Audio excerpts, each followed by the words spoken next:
بسم الله الرحمن الرحيم. الرحمن علم القرآن، خلق الإنسان، علمه البيان.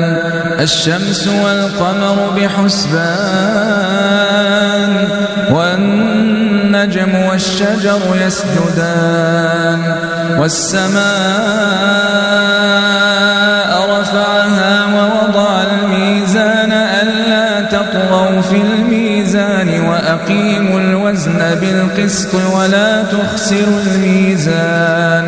والأرض وضعها للأنام فيها فاكهة والنخل ذات الأكمام والحب ذو العصف والريحان. فبأي آلاء ربكما تكذبان؟